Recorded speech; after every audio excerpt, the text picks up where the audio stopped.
So I've talked to you guys before about the worst purchases I've made of my 20s, but today I want to talk about the best purchases that I've made. Some of these are an actual good investment that have made me money, and some are just what I call quality of life investments. They don't necessarily make me money, but they make my life better. So also good purchases. Before we get into it though, I want to thank Rakuten for sponsoring this video. If you haven't heard of Rakuten, it's a website, browser extension, and app that you can use to get cash back on a bunch of stores that you're probably already shopping on anyway.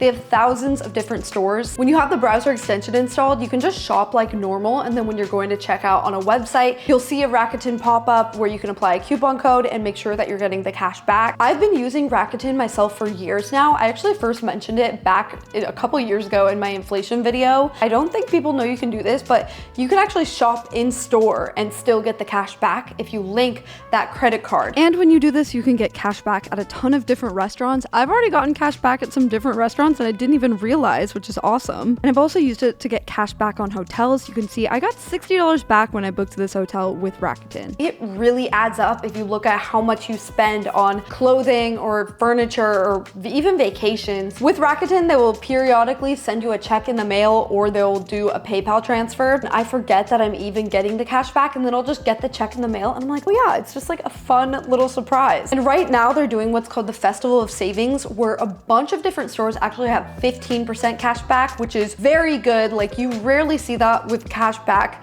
services. Adidas, Nike, Wilson, Uniqlo, Urban Outfitters, these are all offering 15% cash back right now. And if you sign up using my link, you'll get an additional 10% cash back boost. The Festival of Savings is going on until May 14th. So if you want to get that cash back, do it sooner than later. I'll have my link down below if you want to get that extra 10% cash back boost.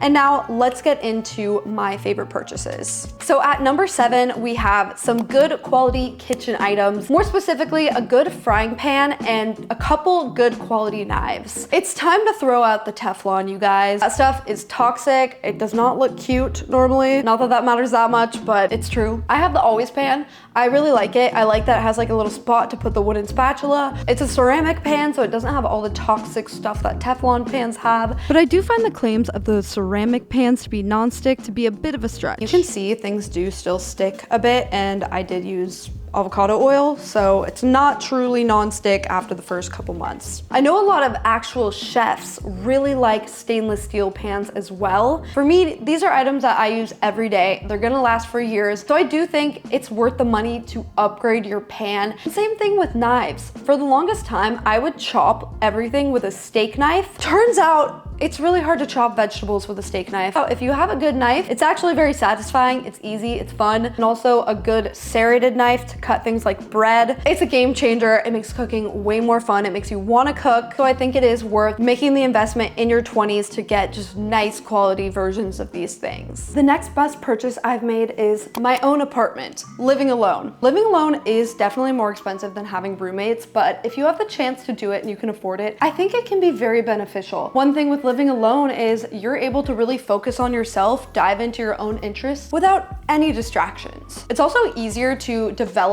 and maintain good habits when you live alone. You don't have anyone tempting you out of them. Like, say you have roommates and you're trying to work out every afternoon, but they're going to happy hour and they invited you to come with. It's just harder to withstand that temptation. There have been studies on developing habits, and they've found that environment plays a huge role. And if you have 100% control over your environment, it is so much easier to develop good habits. People also say that living alone, you get to know yourself better, and it is so true. You just end up having more free time just with yourself to explore all of your interests. When I started living alone, I got way more into random hobbies and cooking better meals, just things I always wanted to do, but I always got distracted and just never got around to doing. The biggest thing though is I'm just so much more productive living alone. With roommates, even the smallest interaction can kind of mess up your productivity flow. Without any distractions, I get way more done in a shorter amount of time. So while it is more expensive to live alone, I think in some cases, if it makes you more productive, it is worth the investment. You might actually end up making more money. This next one is actually probably the least expensive thing I've purchased that's made my life a lot better, and that is my sleep products. I am a sensitive sleeper, and honestly, I think a lot of people are and they don't realize it. They have a hard time sleeping, but they don't really know why. And I've found for me, it's because I'm just very sensitive to light and sound. Like, if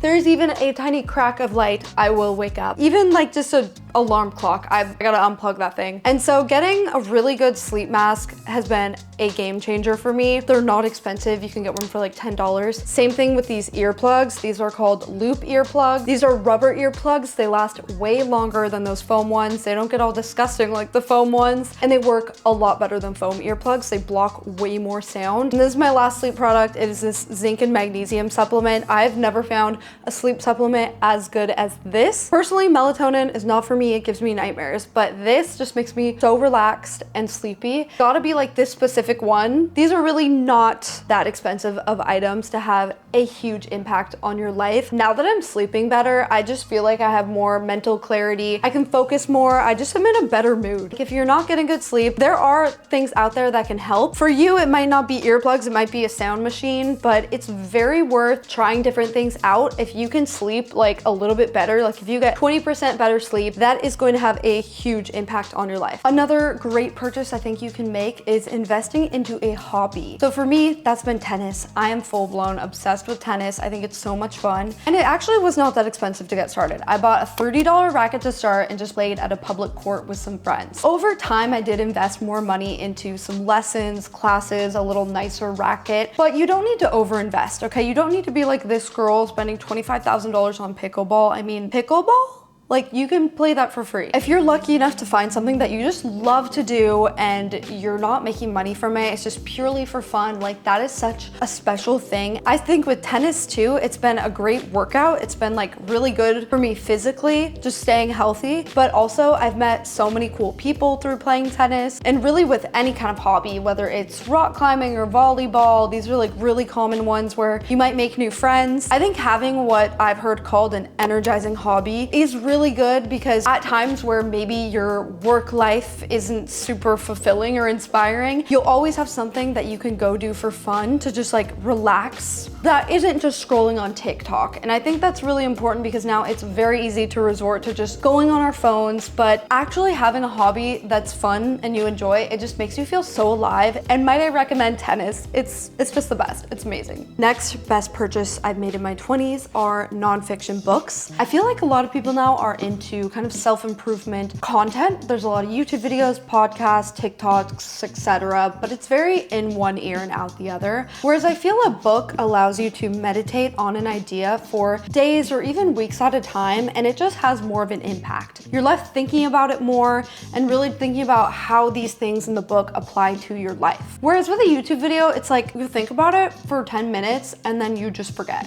Almost. The ones that I like specifically are Atomic Habits. This book is awesome if you're trying to develop habits. Not only will it inspire you to get some good habits, but it will tell you exactly how to do it in ways that actually work. So love this book. It's super popular. And then also this, the 7 Habits. I'm really into habits, I guess. 7 Habits of Highly Effective People. This is a great book for figuring out how to prioritize things. I feel like this is a good book if you want to be more productive and also just figure out what to prioritize in your life. And what I like about it is it's not trying to be like a quick fix. It's very much about values in general, and it just goes deeper, I think, than a lot of self-improvement books. I really think with these kinds of books, if you just take away one thing that improves your life, it is super worth it. Like, considering that they're usually like $10 or less, if it can have some kind of positive impact on your life, that's pretty great. And I just like reading them before bed. They just kind of keep me like motivated and in a good mindset. And I saved the best one for last, and that is stocks. It's kind of a boring one, but it is so true. I look back at stocks that I purchased in my earlier 20s, and a lot of them now I've like doubled my money because it's been long enough. If you look at 5 years ago, if you put $10,000 into the S&P 500, today it would be worth $17,800. So almost doubled. I know a lot of people would probably expect me to say real estate has been one of my best purchases, and while I would say that is true, I think stocks are just more realistic to everyone watching. When I was like 20, I couldn't afford real estate. But even if you have like $10,